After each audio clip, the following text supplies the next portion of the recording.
This surah is about preference of the hereafter versus preference of dunya, which is the root cause of someone who claims to disbelieve in the hereafter. It's attacking the root of the problem. And this root problem can be a disease for the Muslim too. The Muslim that falls into dunya and forgets the akhirah, and they don't give it preference, even though they claim to believe in it. Or when it's talked about, they talk about it casually. Oh, come on, Allah is merciful. Relax already. Ar-Rahman Ar-Rahim. Why do you have to go to Maliki Yawmiddin? Right? Just keep it at Ar-Rahman Ar-Rahim. كَأَنَّهُمْ يَوْمَ يَرَوْنَهَا. On the day on which they will see it, they will see that fire, they will see that hour arrive, it will be as though لَمْ يَلْبَثُوا إِلَّا عَشِيَّةً أَوْ ضُحَاهَا. They will remember this world, and they will say, we didn't stay in this worldly life. عَشِيَّةً. Ashiya means the time when the sun starts setting, meaning it goes from its peak, the noon, it starts setting, to Maghrib time. That period, that span is Ashiya. Duha is the early morning, like Fajr time, all the way to noon. So they're going to say, we didn't stay in this worldly life, maybe one afternoon or one early afternoon. One morning to afternoon. That's the as far as we remember, in comparison to just this day, this hour. As-sa'a, that's the ha here. When they see that hour, their life will seem like one afternoon in comparison. Subhanallah. كَأَنَّهُمْ يَوْمَ يَرَوْنَهَا لَمْ يَلْبَثُوا إِلَّا عَشِيَّةً أَوْ ضُحَاهَا. Notice, why does the Quran call itself a reminder? After all, a reminder as opposed to news or information or knowledge. Knowledge is something new. But a reminder is something old. You already know and you're being reminded.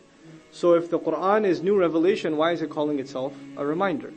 This is understood in the larger sense of the word because all human beings, they made a covenant with Allah subhanahu wa ta'ala before they came on this earth. That Allah Azza wa Jal is their Lord. Allah Azza wa Jal asked us, and this is recorded in Surah Al-A'raf, أَلَسْتُ بِرَبِّكُمْ? Am I not your Lord? قَالُوا بَلَا شَهِدْنَا.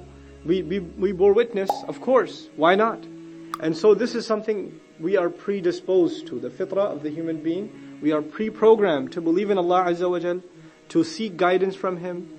This is part of our nature. And we forget our nature. So the Quran is calling back to your fitrah. It is reminding you of something that's already deep inside your heart. That's why it's called tadhkirah. Now, who will benefit from the tadhkirah? Who have something from their fitrah left. Imagine there's a little bit of light left inside you. The light of the Quran comes. These two lights come into contact with each other. This is called nurun ala nur. Light upon light.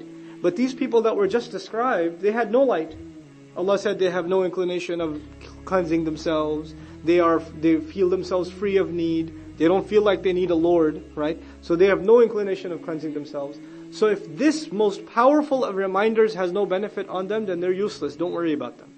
Because there's nothing short in this message. You know, when you try to convince someone of something and they don't believe you, they don't take it from you, you figure maybe there was something missing in my speech.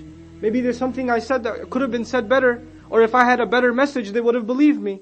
But Allah says, He gives the messenger confidence. Sallallahu Alaihi Wasallam. Don't even think like that. Don't think that there's something in your message that's missing. This is tadhkirah after all. This is the most powerful reminder there can be. So if one doesn't take advantage of it, it is nothing in you, it is in them.